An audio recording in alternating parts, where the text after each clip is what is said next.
class number 5. We're talking today about faith, hope, and love, the 3 theological virtues. Hope you like that song. It's one of my favorite. It's actually a song that country singer Alan Jackson did right after 9/11, which is, I guess, almost 15 years ago. But a beautiful song, quoting Corinthians, reading that we hear at a lot of weddings, right?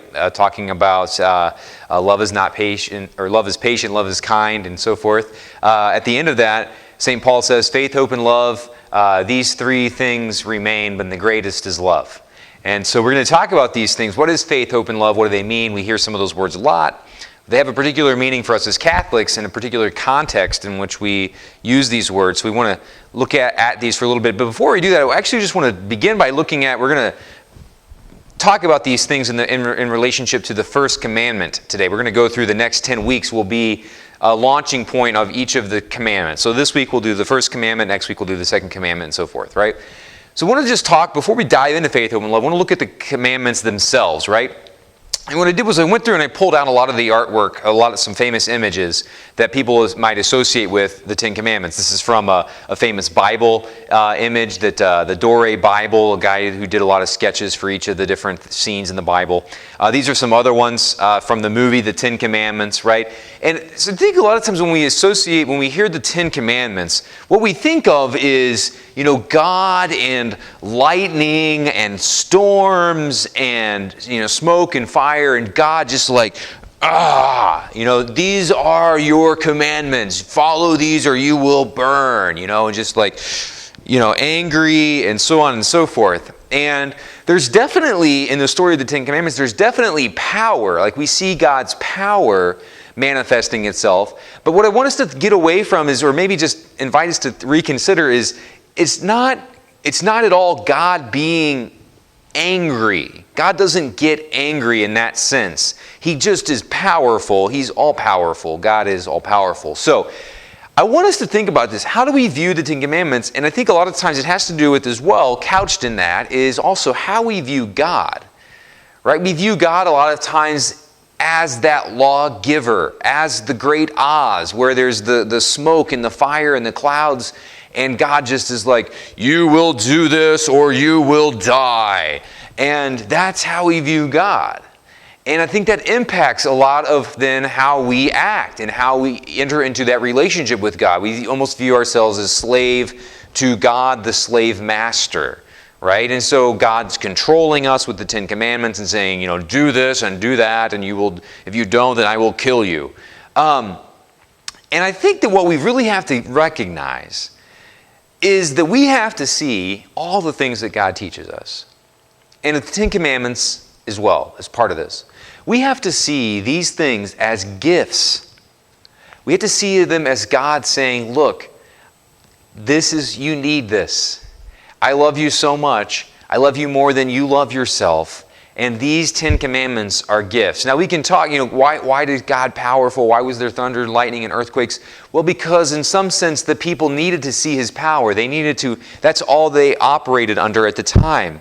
That's the only way that they would come to understand God. So if God had come as Jesus at that point, they wouldn't have believed it. Not that a lot of people believed it when He did come as Jesus, right? But if He came as a human being, or if He came in meekness and humility, which is the fullness of what God is giving us, then people wouldn't have respected it, wouldn't have understood it, wouldn't have ever even listened to God in the first place. So God had to come in thunder and lightning, but that's not because that's who God is, that God desires to somehow crush us and lord us with His authority at all.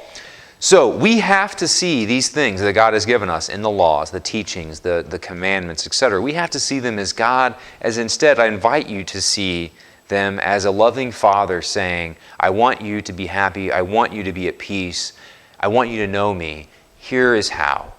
Here is how you do that. We will always rebel against these teachings if they are mean rules, if they are means of control, if they're simply rules and laws. We will always rebel against them. We will never keep them in our heart.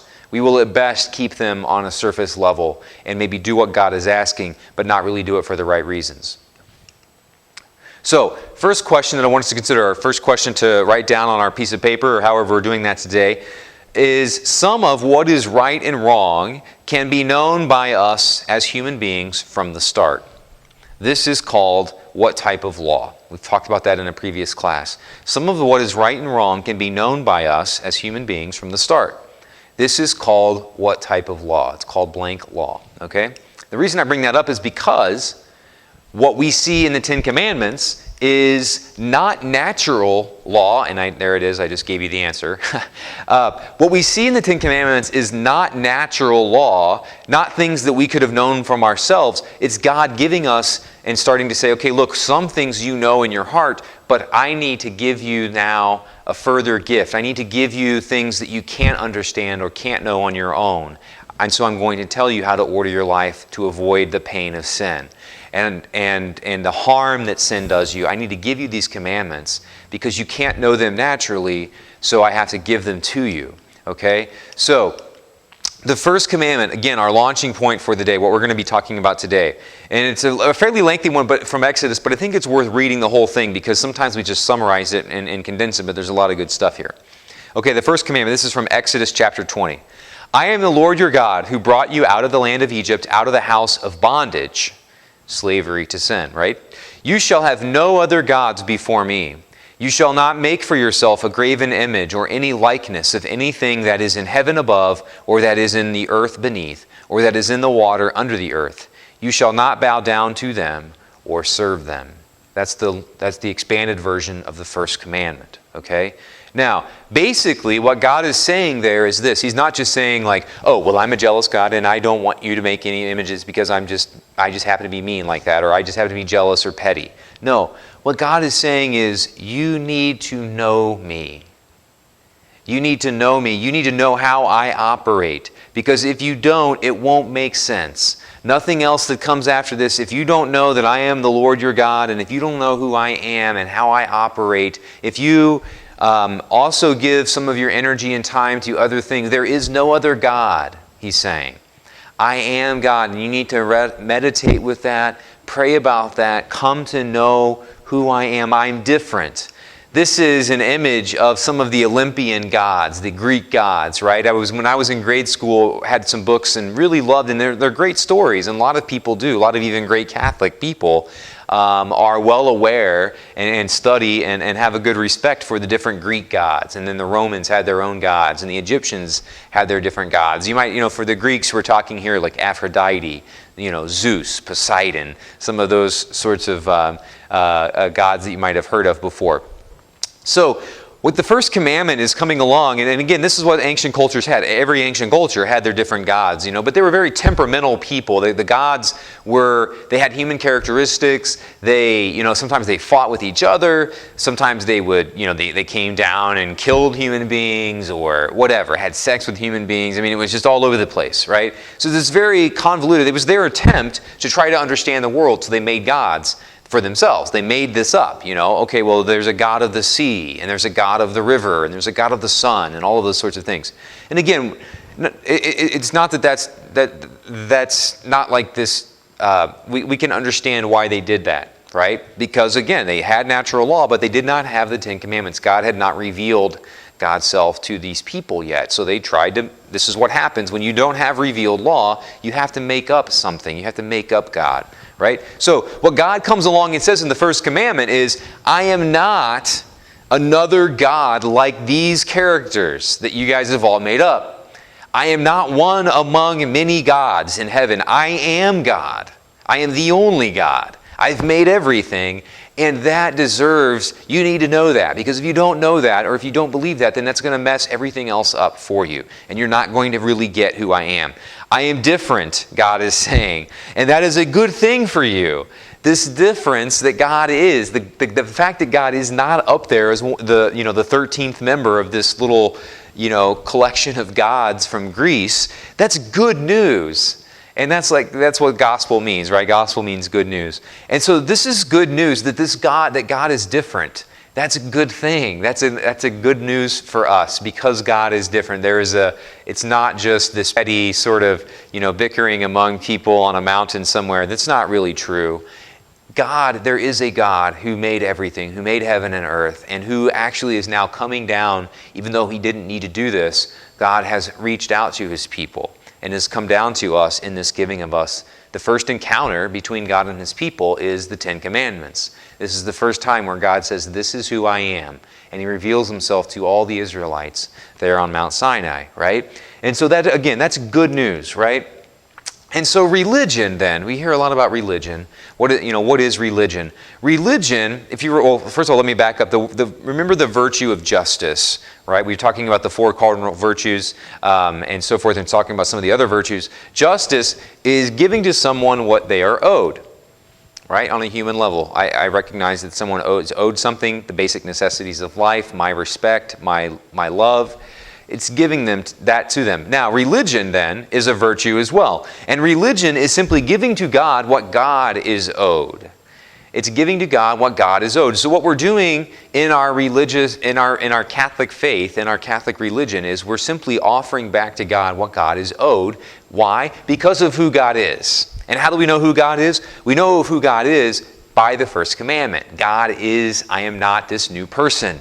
I am not up there. I am different. I made everything. Everything here is me, and I'm in all of it, as God is saying, right? So there's this new reality. And so we have to recognize that, okay, because of this fact, if we want to be healthy, if we want to be in harmony with God, if we want to be in harmony with all of this and in ourselves, then I have to ask, okay, because of who God is, what should I be giving to God?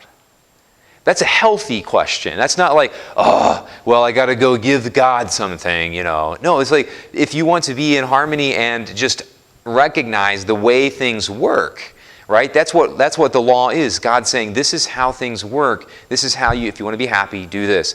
Sin is a rebellion against God and who God is and God's plans, right? And so, and it leads to misery and pain. So if we want to be happy, if we want to be in harmony with the world and with God who made everything and is in everything and is in us, we have to do a couple of things. And what the church proposes, what we've always taught religion to be, is basically the offering of God of four things. We offer God adoration. And adoration is to adore. To adore, the Magi came and they adored Christ, the child. They brought in gifts and so forth. So adoring, spending time in adoration, and simply, that can be whether that's Eucharistic adoration, which we have at our parishes, on the first weekend of the month, or we have lots of different other times for adoration. So it could be adoring our Lord in adoration. It could just be praying in church, even though the Blessed Sacrament is not exposed. That's still adoration. Giving God adoration, you can do that in the woods as well, though. I mean, you can praise God and adore God for who God is on your drive to school in the morning, right?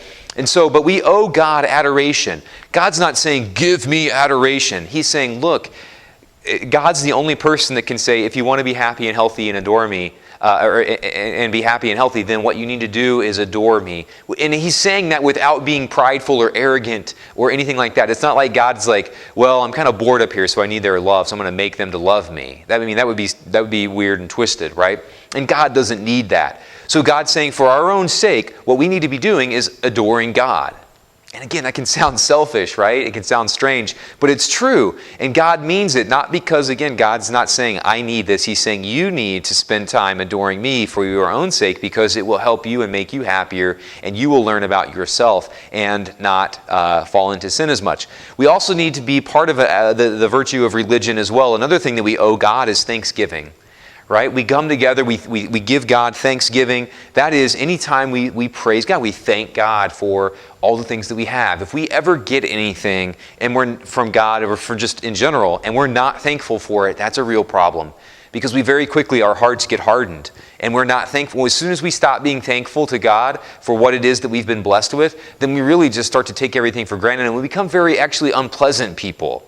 The people that are actually fun to be around and who are actually who seem to be happy are the people that are thankful. It's the people that start taking things for granted, like the food that I get in the morning. If I just get up and I'm like, oh, great, they're not even excited. Whereas a thankful person is excited about everything. It's like, oh my gosh, I just had a delicious cup of coffee and God gave this to me and I'm so thankful for that. And God, I have a great family or someone just did something nice for me and I'm thankful for that. We appreciate everything when we're thankful, and that makes us better people, and we're happier people. We feel better on the inside.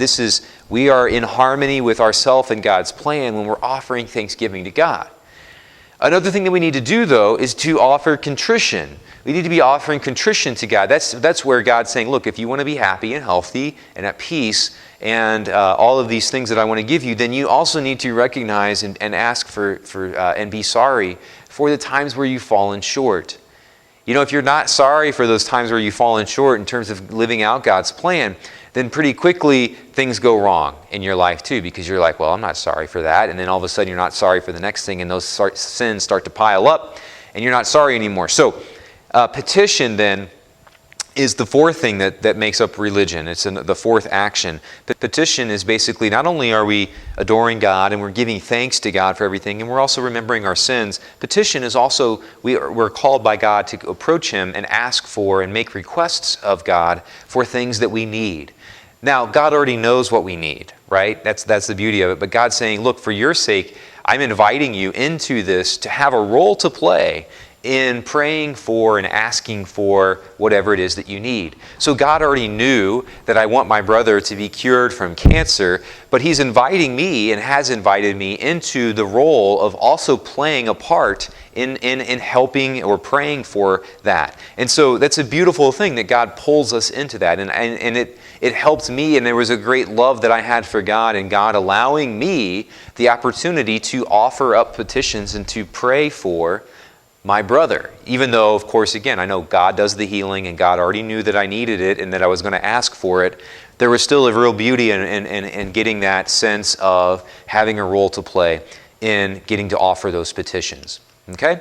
So let's look at sins then, violations against religion, because we're thinking about, okay, so what are ways, if God is who God is great, God is everything, God's not another one among many gods.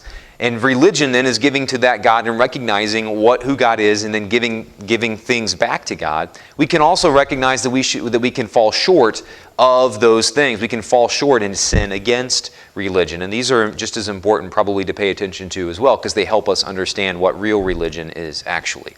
Okay, so idolatry is treating something created as if it were God. And that was one of the first sins against religion. God comes on Mount Sinai to the Israelites and says, here I am, and this is who I am, this is how I work. And what do? They make a golden calf and worship that while Moses is gone, because they're like, we need our own God, we need a different God. So they make one. Right? So idolatry, though, no, we don't make calves anymore, but we still can turn other things into God. We can turn our phone, food, the internet, television, lots of anything. We can turn anything into God if we really want it to be. And we might not bow down and worship it, but we give it all of our time. We give it all of our energy. We feed it more than we do God. Superstition is another sin against religion. That's where we think that words or actions have some sort of magical power. Like if I wear the same shirt to my game every time, then I'm going to win the game, that kind of thing. Superstition is a real problem for a lot of people. And so, I got to sit in the right chair, and then that'll help the Colts win their football game, right? All these kind of things those sorts of things have. No, the only things that actually have power in the universe, in terms of these sorts of things, are the religion elements, the things that, the adoration, thanksgiving, contrition, and petition.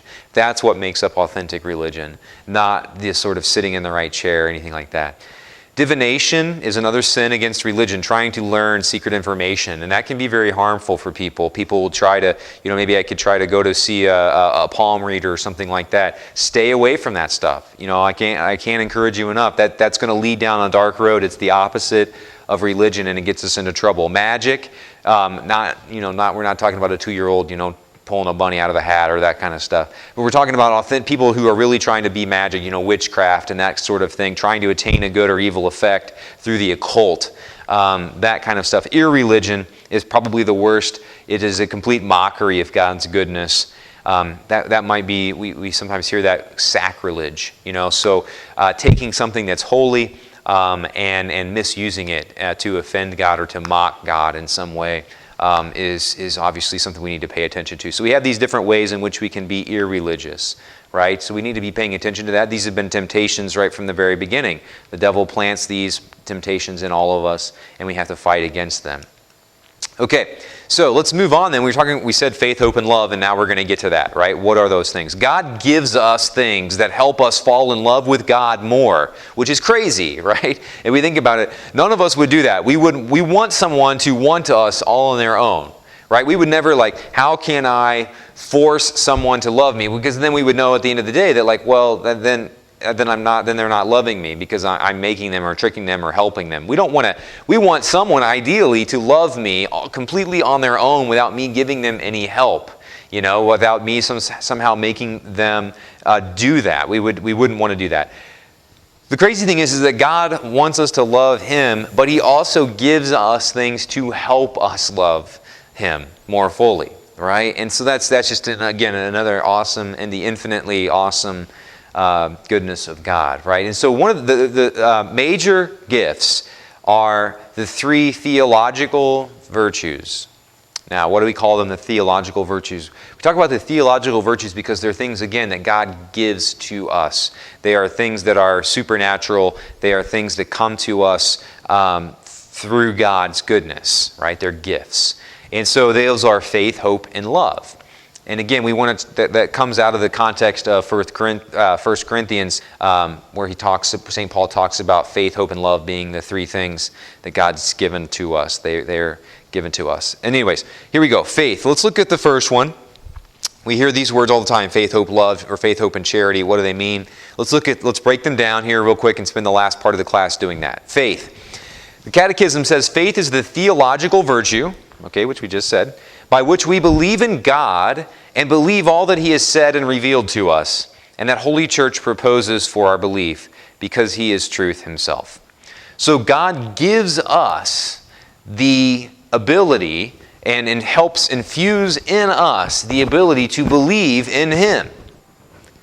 Now, it's not just to believe that He existed, but to also, it says, people say, I believe in the Easter Bunny. Well, it's not just believing that God exists, but also believing that what He has said and revealed is true, and what His church that He's left behind here on earth is, all that the church teaches that He has left behind is also true as well. That's from the Catechism, paragraph 1814. So, faith is a deep thing. It's a deep thing. So we have some struggles against faith. And I want to just call to your attention really quickly. People will say, there's a huge difference between these 2 phrases. I want to make sure that you understand this. I didn't understand this for a long time when I was growing up. People will say, so faith is me. I'm supposed to believe everything that the church teaches, and God's giving me help to do that, or in all the things that God has taught. God gives me the strength and through faith to know them too, right? Okay, but people will say, but Father, I struggle with teaching blank, whatever that might be. I struggle with the church's teaching on homosexuality. I struggle with the church's teaching on contraception. I struggle with the church's teaching on whatever, women being ordained priests, okay? There's a huge difference between saying, I struggle with that, and saying instead, I have decided the church is wrong, or I have decided that God is wrong on teaching blank. There is an infinite difference between this and this. This is perfectly fine. This is perfectly fine, and this is highly problematic, right? I struggle with church teaching whatever, or God's teaching on whatever. That is totally fine, and a lot of people are there, and it's okay. What we need to be doing is asking ourselves, how can I, maybe I'm struggling with this teaching, but what I'm going to do is I'm going to keep reading about it. I'm going to go talk to priests, a father, or my parents, or somebody that I trust. I'm going to do some reading about this teaching on the internet. I'm open. If we're saying, I struggle with the church's teaching on homosexuality, for example, what you're saying is I struggle with it, but I'm open to the idea that I might be wrong. I'm going to keep learning about it. I'm going to keep trying to understand, why does the church teach that? Why does God give that to us? I haven't closed myself off, and that's totally fine. It's fine to be here. That's fine with lots of different teachings. Now, when we get to this point, though, where we've decided that the church is wrong or that God is wrong on something, then we need to really pay attention and wake up, because now we're entering into really dangerous territory. Right? When we've decided that something that God has given to us, revealed to us, that the church has revealed to us is wrong, then we're into much different territory. We're struggling then, and even perhaps sinning against that virtue of faith. Okay?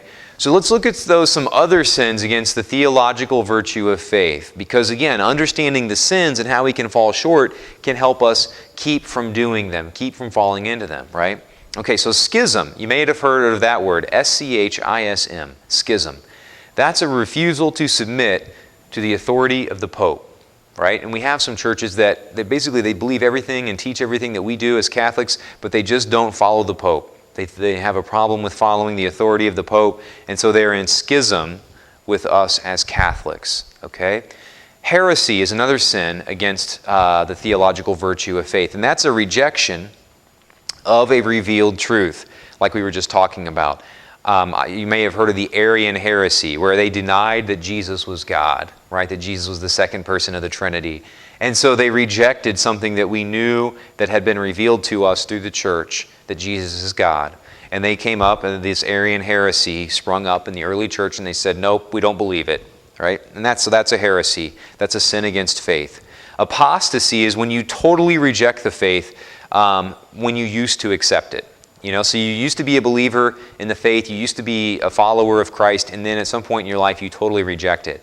And that could be sometimes even like the most early church. There was a lot of people getting, and even today, there's a lot of people getting martyred for their faith. And so people would sometimes, in order to save their lives, they would apostatize. They would leave the church. They would reject the faith in order to save their life. And that was considered, and then still is considered, a serious sin against faith. We're supposed to die for our faith if it gets to that point. And then the final sin against faith is atheism, which would deny the existence of God. It denies God's existence completely. And so obviously it's pretty easy to see how that is a sin against faith. Okay? Let's move on to the second of the theological virtues, these gifts that God gives to us to understand and to know and to love Him more fully. Hope. The virtue of hope, I just want to read from you the Catechism because it's a beautiful passage. The virtue of hope responds to the aspiration to happiness which God has placed in the heart of every man. We all have in our hearts a desire to be happy. We've been talking about that all along, right? And so hope responds to this desire to be happy. It takes up the hopes that inspire our activities and purifies them so as to order them to the kingdom of heaven. It keeps us from discouragement. It sustains us during times of abandonment. It opens up our hearts in expectation of eternal beatitude or eternal happiness. Buoyed up by hope, we are preserved from selfishness and led to the happiness that flows from charity. Wow, there's a lot there. You can replay it if you want. I'm not going to spend a ton of time unpacking it because it's so beautiful and there's a lot and it's all good, right? So hope keeps us from getting discouraged. It sustains us in times of difficulty. It allows us to takes that desire that we have for aspirations and to start working on them, believing that we will eventually be there, that we will one day be in heaven with God for all eternity and truly experience that happiness. Now, only two sins that we want to mention here against hope.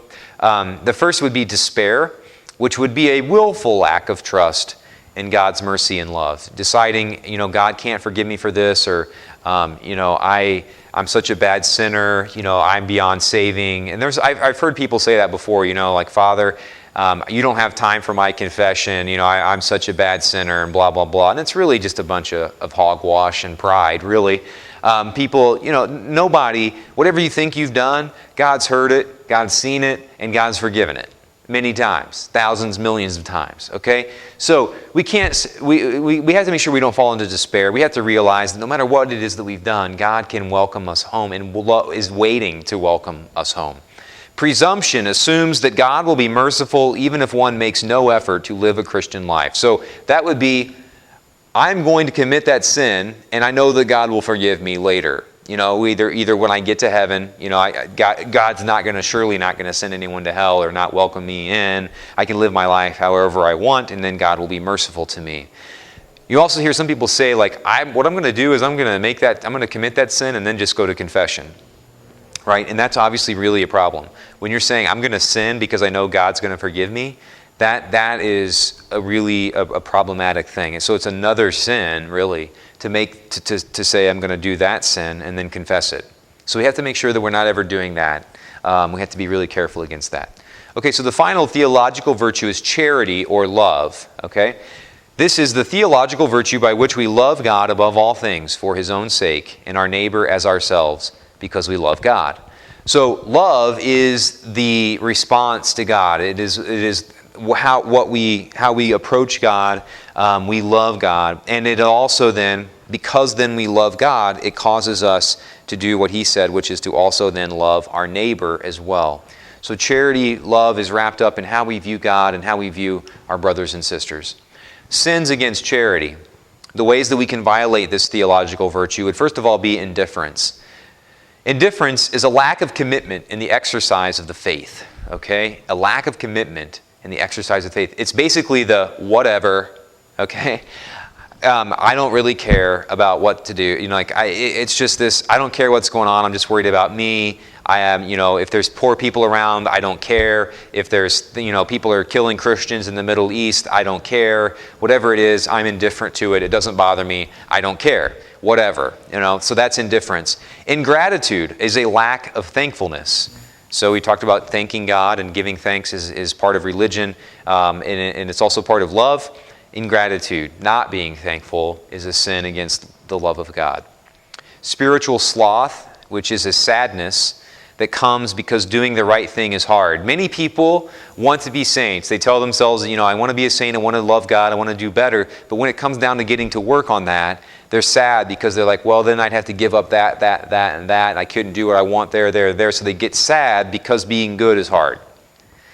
They're sad because being good is hard sometimes. And so that is spiritual sloth. Sloth is, have you ever seen those animals that move really slowly, right? They're just, when you get into a spiritual sloth, you're just kind of like, I don't want to do a ton of good stuff because I'm sad, because it's hard to be a saint. Lukewarmness. Lukewarmness. Jesus says in the book of Revelations that the lukewarm will be spit out of His mouth. He rejects all those who are lukewarm, which is lazy or a quick fulfillment of externals of the faith. So going through the motions, just enough to get it done. I'm going to come to church on Sunday, but I'm only going to stay for 55 minutes because that's the most I can give to God. I'm not really practicing. It might even be doing things, but I'm just kind of doing them to get them done. And then finally, hatred of God, obviously that being the worst offense against the love, against charity. It's usually because the person hates His laws or because of some difficult suffering that this person's undergoing. They don't know how to take their suffering and give it back to God. They don't know how to understand it maybe. And so they turn to God and they hate God, who God is, right? Our final questions here to wrap up. I gave you one earlier. Your number 2. What I'd like you to do is just summarize the 3 theological virtues here. So first of all, number 2, how would you summarize faith in a sentence as a theological virtue? How would you summarize it in a sentence? And then number 3, what are the sins against faith? You can just list their names. Okay, what are the sins against faith? Question 4, how would you summarize hope in a sentence? How would you summarize, someone asks you, what's the theological virtue of hope? How would you summarize that? What is that? Number 5, what are the sins against hope? Okay, number 6, what is charity in a sentence according to the church? So how would you summarize the theological virtue of charity? Number 6. Number 7, what are the sins against the theological virtue of charity? Number 8, what is a theological virtue in general? We've been using that phrase a lot today. I've said it a couple times. What does it mean to be a theological virtue? How is that different from the cardinal virtues? How is that different from the human virtues? What is it that makes the theological virtues so special? And you might also look in your textbook there as well. You might find a little bit more about that. But the theological virtues are different than all the other virtues. Why? What makes them so special? Okay? That's the end of our presentation. So I hope that you had something there that was helpful for you, that you can take away and use in your life. And again, if you ever have anything that I can do for you or pray with you or for you about, or if you ever want to talk, you know where to find me. Have a great week, and God bless.